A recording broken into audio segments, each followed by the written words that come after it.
Well, hello my friends, and welcome back to the channel. It's good to see you all again. Jolly good, let's get going. We're talking today about the Nintendo Direct that just happened. A lot of people online have been saying that it was terrible, it was a waste of their life. Things that I do not appreciate because that's over-exaggerating, to be honest. I mean, I've seen Directs where it was literally nothing really truly important.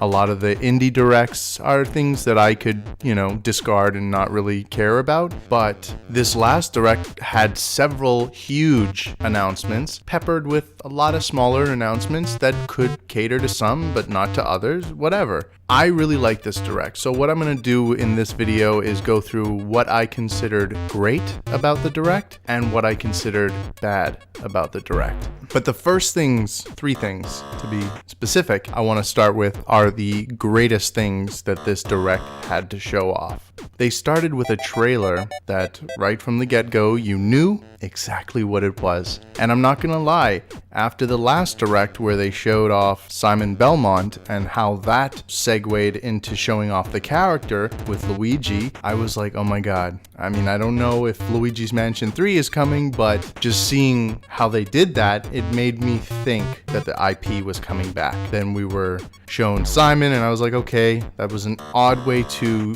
introduce a new character, seeing as though it wasn't really that Castlevania-esque. It was Luigi's Mansion and Simon happened to be there. I thought that was really neat, a really cool way to show it off. Now, at first glance, when I saw the game, I was like, this is Luigi's Mansion Dark Moon's engine, just, heightened. And on closer inspection, I realized that it's freaking beautiful. And that the only similarity is that they're continuing with the style. Luigi's Mansion Dark Moon was very much more stylized than the original Luigi's Mansion, and I'm really looking forward to what this game is looking to pan out to be. Especially after, this is later on in the video, but I might as well bring it up now. Luigi's Mansion on the 3DS wasn't super excited for because I love the original Luigi's Mansion and I thought things like the ghosts in the original on GameCube looked fantastic, almost like Slimer and the other ghosts from Ghostbusters. And that effect is kind of lost with the 3DS version. But generally speaking, the game looks very, very similar. The added co-op play is what sets it apart and makes me want to buy it. And I'm hoping that this co-op play is something that they put into Luigi's Mansion 3 as opposed to the Tower of Terror that was in Dark Moon. Not that that was bad, it was fun, it was a good way to have a multiplayer, and I'm not saying that they shouldn't include something like that, but the co-op is definitely more important. The second major announcement was the fact that every major 3D Final Fantasy is coming to the Nintendo Switch, or majority of the more important ones. We skipped out on 13, which is a heap of you-know-what. So, I'm not really hurt about that. And a lot of these are coming with online play, like Final Fantasy 12, like Final Fantasy Crystal Chronicles.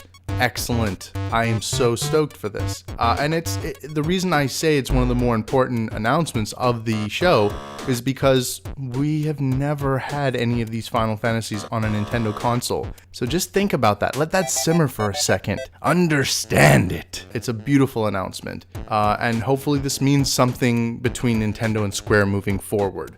Potentially, the Kingdom Hearts collection remaster for the Switch. Perhaps Kingdom Hearts 3. That's a bit of a stretch, but we can all hope. Just like we can hope for Shenmue 1 and 2 on Switch. The third and final amazing announcement of this Direct is Animal Crossing. I'm so happy. It's funny, I had Animal Crossing on the GameCube and I've played it on the DS, and just none of them really grabbed me, and then New Leaf changed my life and my perspective of Animal Crossing. It was the most beautiful, fun, engaging multiplayer experience that I'd ever played. I can't quantify that experience and how it made me feel with any other multiplayer experience I've ever had in gaming. So I'm really excited to see an Animal Crossing on the Switch. It's just really fun and it's quaint and it's relaxing. I think that was my favorite part about New Leaf, and just I guess that's the appeal of Animal Crossing in general. It's an engaging and relaxing experience, and I think anybody who's a gamer should honestly play it. Let down those walls of being I only play adult games. I'm only into violent games. Like, let down those walls and just give it a shot. It'll charm the hell out of you. Now, we're gonna get to the normal goods of the show. Mario Tennis, didn't get the best reception at first. I mean, those of us who played it and understand how to play it, we appreciate it, but there was a level of bare bonesness about it. Not so much as Ultra Smash on the Wii U, but there was lacking elements of it. I appreciate what they did with the story mode, but I can understand where people were kind of thrown back by it and were expecting more. But I thought that they took the whole, I don't want to turn this into a review of Mario Tennis Aces, but I feel like they took the tutorial and the mini games and all that stuff, that extra stuff that you expect in a Mario Tennis game, and they put it into the story. But Mario Tennis is getting an update. It's getting even more characters. I had a feeling this was what was going to happen. It's just going to dole out over time to extend the life of the game. So we're getting Birdo, Koopa Paratroopa, Shy Guy, PD Piranha, and that's it for now.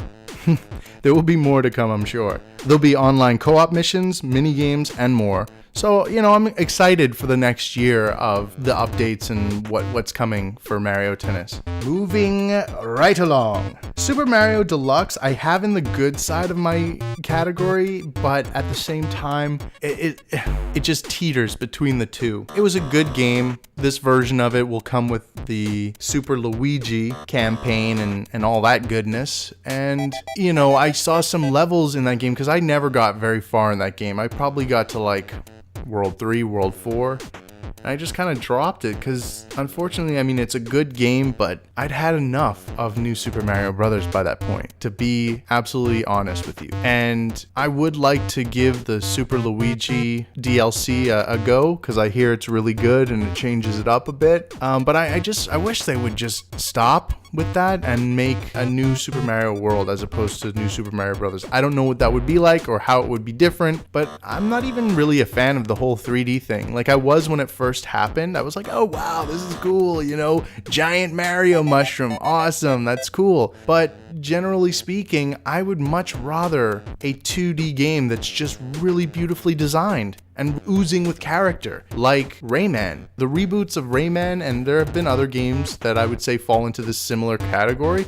It's just intense how beautiful and how artistic it is. So take a hint from that and try something new. Even the Wario games, the last one that came out on the Wii was really pretty and really different and very animated and lots of fun to look at, So I feel like that's something Nintendo should consider. But my other thing with New Super Mario Bros. U being on the Switch is it just wasn't needed. It wasn't necessary. All the other ports that have come to the Switch, except for Mario Kart, didn't really get the sales reception that they should have, so it's justified. Whereas this game was #1 selling until the very end of the Wii U's life. So I just don't see it having a place. I would have much preferred, even though the game sold, I would have much preferred seeing Mario Maker on the Switch. And I think a lot of people would agree with me there. Anyway, I don't want to stick to this for too long. Super Mario Party. I haven't played a Mario Party. Okay, I bought 10 on the Wii U.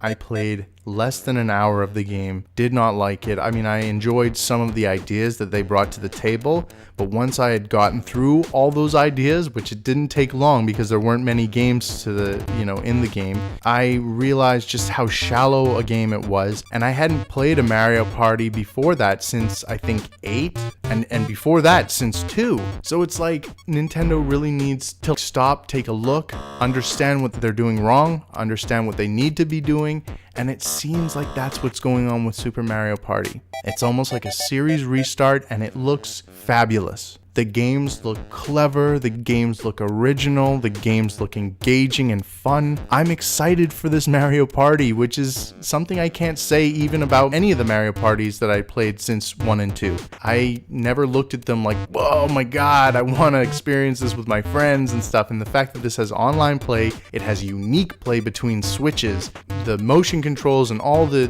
features of the Switch are going to be apparent in this game. It is going to be the perfect tech demo of what the Switch is capable of, and I can't wait to see it, to play it, to experience it. I'm just excited.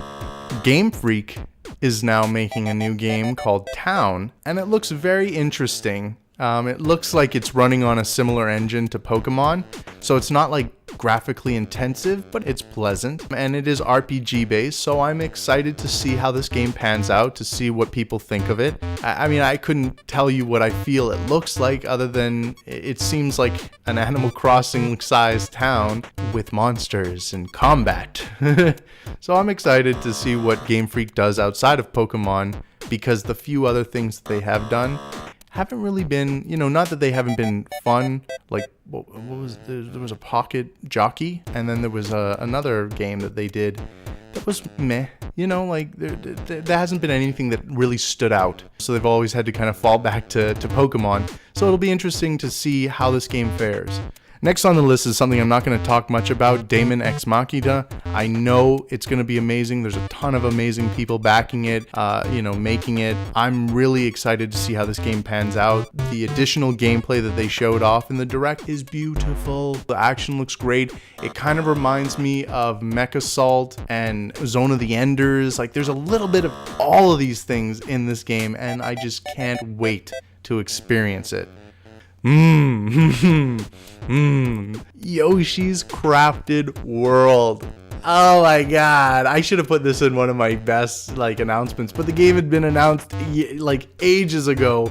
It's been in this limbo where we just don't know when it's coming out or what's going on with it. And I've got to say that this might be the best Yoshi game yet, because Yoshi games come out and they're great, they're fun, but they never really stand out alongside Kirby games or Mario games. Since Yoshi's Island, they've just kind of been a part of the mix, but kind of in the background. And this game looks like it is going to hold its own against every other Nintendo IP that is a 2D side scroller. It looks very unique. The graphics are gorgeous. You can really see the benefits of that Unreal Engine, the new gameplay styles, the way it flips. Everything about what we saw, at least in my opinion, has me excited for this game. This is going to be a day one buy for me. I still haven't picked up the latest Kirby because, whatever. But this game really looks like it's gonna stand out. Okay, there was a lot being shown off in this Direct, and the reason I haven't brought up more stuff is because a lot of it doesn't really blow my mind or is unexpected. There's a lot of other stuff, Capcom showed off their Smash Arcade with or whatever, with a bunch of arcade classics that play online, which is really neat. Square showed off The World Ends With You, and I had that on DS, and it was really cool, but it's not really, it's not something I need to buy again. It really isn't. And there just isn't enough content to that to justify the price. I would say that is a $20 game at best, and yet they're selling it, I think, for $39 or $29. I don't know, but it's not. No, I'll wait till that goes on sale, maybe. But there were a few other announcements, and just nothing really stood out extra. Now, we're gonna move on to the bad. This is gonna be fun. So Nintendo's online service.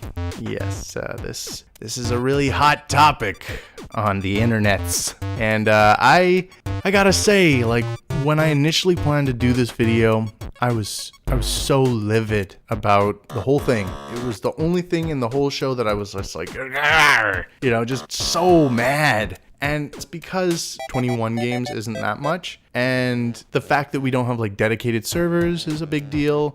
The fact that, the cloud saves are behind this paywall is kind of a big deal. But the more I thought about it, once the service actually dropped and I got the 7-day pass, I'm sitting here and I'm playing these games, and, there's the potential for me to play with my friends online. And the fact that this is an app and that's how you access these games. And I just started thinking about where Nintendo is trying to go with this. And it completely flipped my opinion on this service. If Nintendo, and this is hypothetical, I have no idea what Nintendo is trying to do, but if Nintendo is working toward creating a library of not just NES games, but later on introducing an app for SNES, 64, and even GameCube, if they are constantly adding to that monthly or whatever, then I really don't have an issue with the $20 price tag, because at the end of the day, downloaded games, whether you're on PlayStation or Xbox or Nintendo,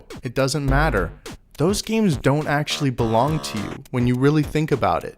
When these services end, 10 years after the system cycle ends, and 10 years is really giving it a lot more time because it usually ends like fairly quickly after the system dies. That service goes down, your games are gone. Some games will tide over, it depends on the console, but once it's tided over once, that's it. And I feel like if Nintendo is doing what I'm thinking, in that creating a library system that just continuously grows, and is still falling under your paid service, that's amazing going into the future. So instead of me, like with the 3DS and the Wii U, I had a real problem with the fact that I would buy Mario or Punch-Out or whatever on the 3DS, and then it would drop on the Wii U and I'd have to buy it again. And it wasn't like there was if you buy it on both systems, you get a discount on that second system.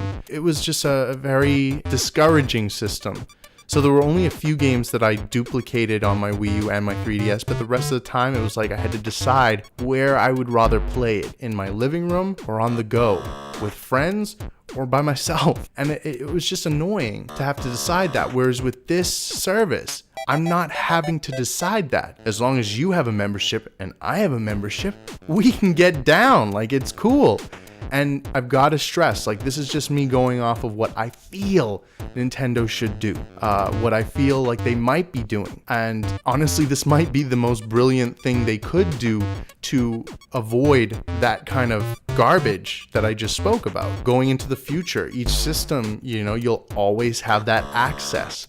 And yes, I know that the whole having to link to the internet once a week is a big, it's kind of lame.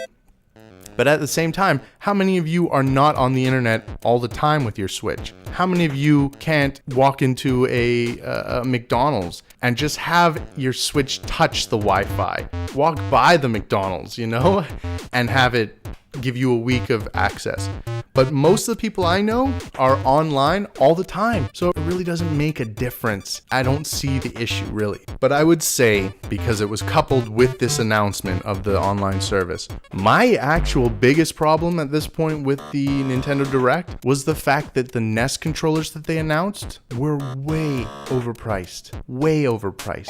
I mean, $60? Are you serious? So the price of a game, I can get these two NES controllers that only really work for a NES situation? I don't think that was a good call, Nintendo. You either make them cheaper, or I would have rather you make Joy-Cons that had a decal that looked like original Nintendo. All the buttons red, have that gray out, the gray outline with the black background with the Nintendo symbol on it. That would have been a much better situation, because not only can I play those games in a very retro-like style with that controller, I mean, obviously it wouldn't have a D-pad, which I guess isn't the best idea. I don't know, I feel like for $20 more I can get two Joy-Cons. I'm gonna go with the Joy-Cons every time, because Joy-Cons have so much more behind them. There's so much more features. There's so much more useful with other games. Like, it just doesn't make sense to me. They should have worked out a way for those things to be $15 each. I don't know, but it doesn't really sit well with me personally. And then the next thing you know, they're going to come out with a Super Nintendo one and have Super Nintendo Joy-Cons. And then they're going to have what are they going to do with the 64? Like, why even start this particular notion? They should have just stuck with decals for the Joy-Cons, to be honest, in my opinion. Anyway, okay, the last thing I had an issue with, they announced a Smash Brothers bundle with a, Joy-Cons that had a Smash decal on it. The system has Smash decal on it, but it was so bland. Like, I don't know what they were thinking with that model, because on the other side of the coin, you look at the bundle they announced for Pokemon Let's Go, and it looks gorgeous. It's colorful, the console decal is vibrant, like everything about it is so much more vibrant than Smash. And I know, like, oh, Smash is hardcore, so like, no, like, I would rather have some color in there. It doesn't have to, yes, the way they did the dock, fine, but the Joy-Cons, the fact that they are like stock gray with a line through it, is lazy. I'm sorry. Like that, I mean, that's my opinion, but it looked really lazy. It almost looked like they took the original Switch and just put some lines on it. And I'm just not, I'm not down with that. So shame on you, Nintendo. And that does it for this video. I mean, that's all I can really bring to the table on this argument. I hope you guys enjoyed the video. I hope you'll return for more goodness. I hope you hit that like and the subscribe button if you haven't already. And I'll see you in the next video, man. Guys, take it easy and have a great weekend.